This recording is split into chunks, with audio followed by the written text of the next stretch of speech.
বাংলার এখন গরম খবর দিলীপ দাদুর দিয়ে। দিলীপ দাদু বউ পেল ইকো পার্কে গিয়ে।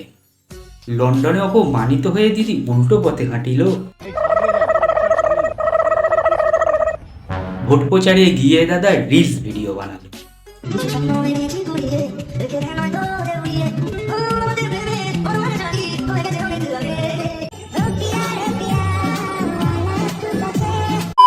নমস্কার। হ্যাঁ নমস্কার। নমস্কার, আমি তানিয়া। নমস্কার, আমি অমৃতা। আর আমি দক্ষিণ 24 পরগনা এলাকার জননেতা বলছিলাম গো। হ্যাঁ, এটা একটা সোশ্যাল এক্সপেরিমেন্ট ছিল। আমরা আসলেই বিয়ে করি। হাই না, এটা কি শুনছি? এটা সোশ্যাল এক্সপেরিমেন্ট ছিল? অনেক খিস্তি খামারি অনেক কিছু দিয়ে ফেলেছি। খিস্তি খাওয়ার মতো কাজ করলেই মানুষজন তো খিস্তি দেবেই। বিয়ে নিয়ে কত নাটক করলে, আর এখন বলছো এটা সোশ্যাল এক্সপেরিমেন্ট ছিল? আমি আমার আগের ভিডিওতে বলেছিলাম আমাদের সাথে আবার একটা প্র্যাঙ্ক হতে চলেছে। হ্যাঁ শালা, আমি ঠিক ধরেছি, আমাদের সাথে আবার একটা প্র্যাঙ্ক হতে যাচ্ছে। বা একটু ধৈর্য ধরে আজকে পুরো ভিডিওটা দেখো। তোমার লুঙ্গি পরা বর এখন চুড়িদার পরে কেন? আর মুখটা একেবারে দেখো, একেবারে শুকিয়ে গেছে গো। তা তোমার লুঙ্গি পরা বর যেন রোস্টারদেরকে কি বলেছিল? আমি যদি নেক্সট টাইম থেকে কোনো রোস্টারকে রোস্ট করতে দেখেছি, ল্যাংটা করে টিনের অ্যাডভেসে চালে শুকাতে দেব। তা রোস্টারটা দিয়েছে তো? আমার কোনো দিক থেকে মনে হয়েছে যে আমাদের সমাজ অনেকটা এগিয়ে গেছে, কিন্তু সেটা শুধু নামই। বাট দেখো, আমাদের সমাজও এগিয়ে গেছে আর সমাজে থাকা মানুষগুলোও এগিয়ে গেছে, কিন্তু তোমাদের মতো কিছু মেন্টাল যুক্ত মানুষজন এখনো মধ্যযুগেই পড়ে আছে। দুজনের কোথাও না কোথাও মনে হয়েছে যে এই সমাজের জন্য কোথাও একটা ছোট মেসেজ বা একটা ছোট সোশ্যাল এক্সপেরিমেন্ট করাটা দরকার। আর সেটা ও আচ্ছা, তো তোমরা সমাজকে কি মেসেজ দিতে চাইলে? যে ক্যামেরার সামনে কিভাবে ফুলসজ্জা করতে হয়?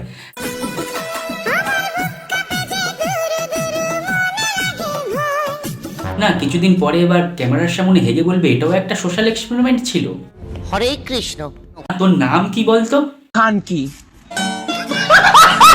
তাই আমাদের দুজনের কোথাও না কোথাও মনে হয়েছে যে এই সমাজের জন্য কোথাও একটা ছোট মেসেজ বা একটা ছোট সোশ্যাল এক্সপেরিমেন্ট করাটা দরকার। আর সেটার জন্যই আমরা দুজন মিলে এই উদ্যোগটা নিই। এটা যদি সোশ্যাল এক্সপেরিমেন্টই হবে, তাহলে ক্যামেরার সামনে ফুলসজ্জা, তোর খোঁপা করা বর, রাজমিস্ত্রিদের কাজে যাওয়া, তোর বর তোকে ফুল দিল, তোর বর তোকে ছেড়ে চলে গেছে, এই সব নাটক কেন করতে গেলি? তারপর তোর অস্কার প্রাপ্ত কান্নার অভিনয়, ও বাবা সে কি কান্না! তাহলে এইসব কেন করতে গেলি? যে যাকে ভালোবাসে তাকে ভালোবাসতে দাও। ছেলে মেয়ে নির্বিশেষে যে যাকে ভালোবাসে, যে যার সঙ্গে ভালো থাকে তাকে তাদের মতন থাকতে দেওয়া উচিত, আমাদের এটাই মনে হয়।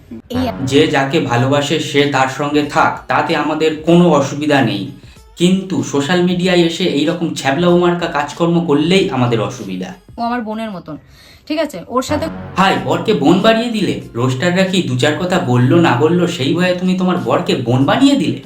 দুইজনে হাত জোর করে তোমাদের কাছে ক্ষমা চাইছি।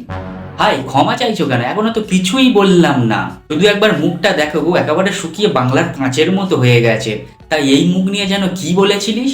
আমি যদি নেক্সট টাইম থেকে কোনো রোস্টারকে রোস্ট করতে দেখেছি, ল্যাংটা করে টিনের অ্যাডভেসে চালে শুকাতে দেব।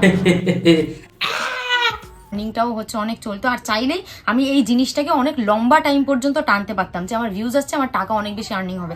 সেই টাকার খিদেটা কিন্তু আমার ছিল না, সেই জায়গায় দাঁড়িয়ে নেই বলে আজকে আমি এটা খুব শর্ট টাইমের মধ্যে এন্ড করে দিচ্ছি।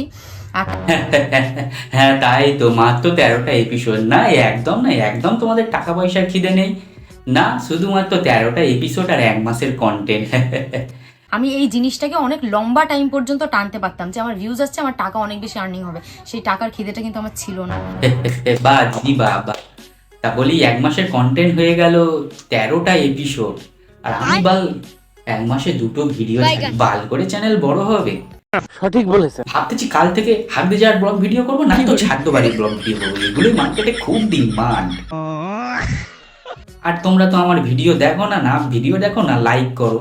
আর তোমাদেরকে কি বলবো, তোমরা যদি এখন তোমাদের নিজেদের হাতগুলোকে অন্য কাজে ব্যবহার করবে বলে রেখে দাও, তাহলে তো আমার আর কিছু বলার নেই।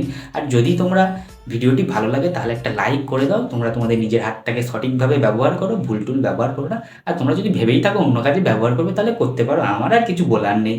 আর ভিডিওটা ভালো লাগলে লাইক করে দাও, আর কি বলবো।